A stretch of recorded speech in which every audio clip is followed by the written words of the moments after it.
Hi, my name is Joseph Burns. I've been wanting to write a blog on better business writing for quite some time now. This assignment is actually for my managerial communications course at Post University, and I wanted to take the opportunity to do a video as opposed to a written blog. It's something I hadn't really gotten to do much of. Now, I truly feel that anyone in a managerial position will benefit from knowing these skills, uh, better business writing, in order to improve their own communication, but also improve their subordinates.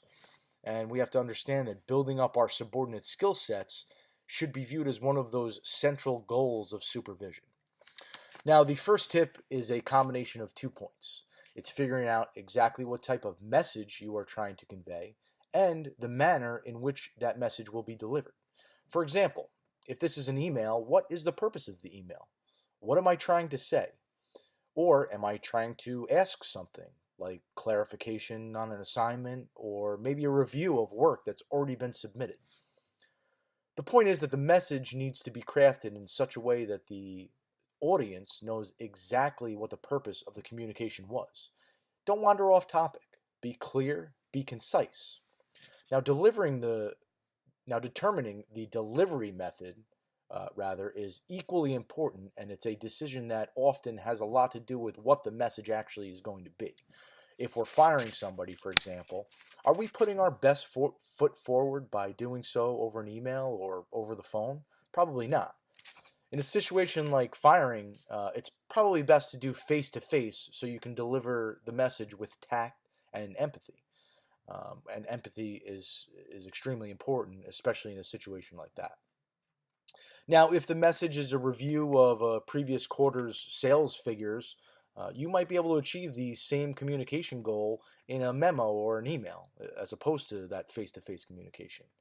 And in fact, if you're looking to include attachments like spreadsheets on past sales figures, it's actually better off happening in a memo or an email because you can include detailed information on correlating things between the attachment and the email.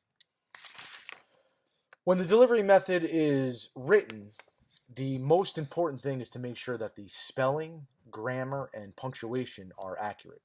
The big takeaway here is, especially when we're dealing with business writing, is not to do any damage to your credibility that would come about from misspelling or wrong punctuation or grammar or misusage of words.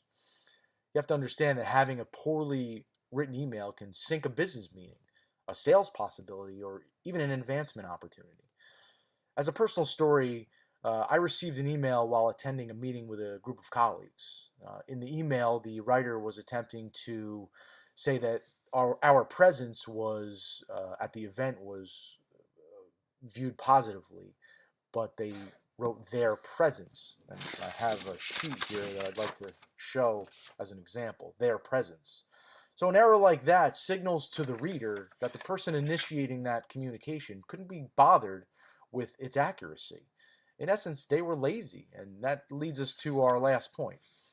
Whenever the reason for sending out a written business document, and there are countless reasons, and we've really just touched the tip of the iceberg. One thing that I really want to drill down on is the need to proofread the document before sending it out into the wild via the internet. A great skill to start practicing is reading your document aloud. And while this may seem somewhat childish, it's actually one of the techniques that I've employed to great success, and one that I've asked my subordinates to do.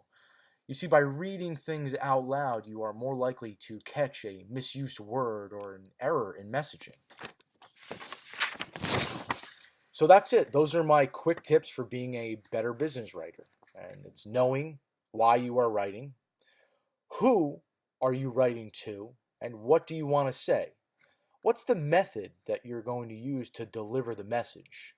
We're going to make sure that we watch out for our spelling, our grammar, our punctuation, and our word usage. And last but not least, we're going to proofread the document before we send it. Well, that's it. I hope this helps, and thank you so much for watching.